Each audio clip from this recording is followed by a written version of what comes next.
The most important things are connecting with elders, whether they're ancestors or just older people that I've met in my life. But like once you lose an elder, you lose like a whole library. And I've learned that just throughout life. So that's a very, very important thing, just to ask questions to my grandma, to my grandma's friends, a lot of research, and then going through old photos. My name is Araceli Holmes. I'm a newfound altar maker, a painter, a photographer. I have a lot of different mediums that I like to include into one.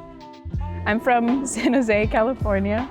A lot of what I know is generational. My grandpa grew up here, and so we like go on drives and stuff, and he points out what this building used to be, where he used to live, and it's like an auto parts shop now. So I think stuff like that's really fun, just digging into history, like scratching the surface of the history at least. I went into college knowing I wanted to just be a photographer. After a little bit, I didn't want to just be one thing. I realized I can bring all the mediums to one.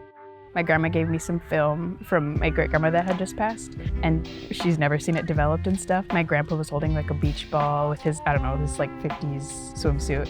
So it kind of brought me to think that like photo is memory.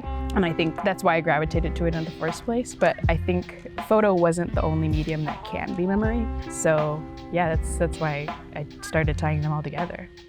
An altar is an offering. It's called an ofrenda in Spanish. It's kind of what you present to your family that is passing on, like showing them that you remember them. You'd put out different foods, different things that remind you of that person.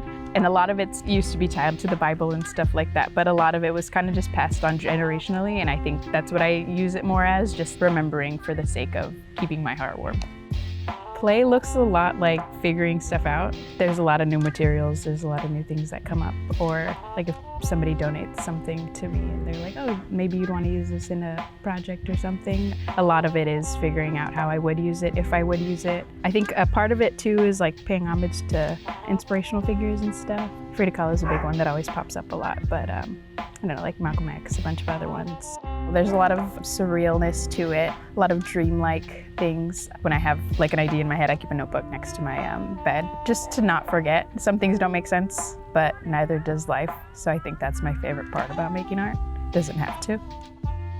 Growing my audience more, I think that's my community, people that kind of gravitate towards the work that I do. It's very heartwarming, just that people can kind of understand without an initial conversation. They're like, oh, I felt this, and I was like, that's exactly what I was feeling when I did this.